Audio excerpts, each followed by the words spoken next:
জাপানে Sanae Takaichi সরকারের বিপজ্জনক সামরিক নীতির প্রতিবাদে উত্তাল টোকিও।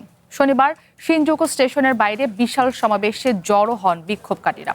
আঞ্চলিক উত্তেজনা না বাড়াতে এবং শান্তিবাদী সংবিধান রক্ষার দাবি জানান তারা।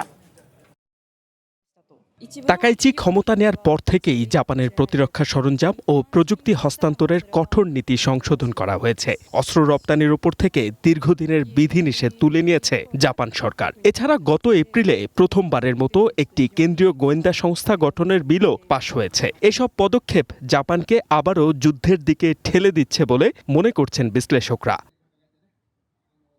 আর এসব নীতির প্রতিবাদেই শনিবার রাস্তায় নামে সাধারণ মানুষ। বিক্ষোভকারীদের মধ্যে কেবল প্রবীণরাই নন, বিপুল সংখ্যক তরুণ প্রজন্মের উপস্থিতিও ছিল চোখে পড়ার মতো।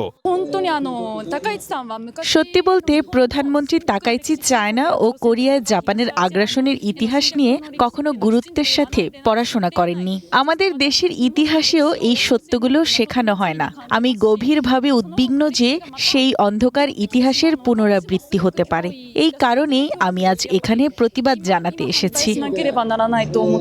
বিক্ষোভকারীদের অভিযোগ, জনকল্যাণমূলক খাতে বাজেট কমিয়ে সামরিক খাতে অর্থ ব্যয় বাড়াচ্ছে সরকার। শিক্ষা ও সামাজিক নিরাপত্তার মতো গুরুত্বপূর্ণ ক্ষেত্রগুলো অবহেলিত বলে মনে করেন তারা।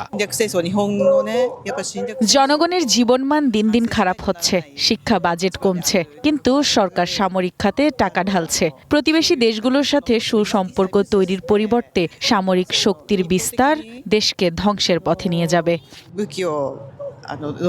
শান্তিবাদী সংবিধান জাপানের এক গর্বের প্রতীক। সেই ঐতিহ্যকে বিসর্জন দিয়ে সরকার যে পথে হাঁটছে তা সাধারণ মানুষের মধ্যে কেবল ক্ষোভ নয়, এক গভীর আশঙ্কারও জন্ম দিয়েছে বলে মনে করেন বিশেষজ্ঞরা। H M Ataullah, one international desk.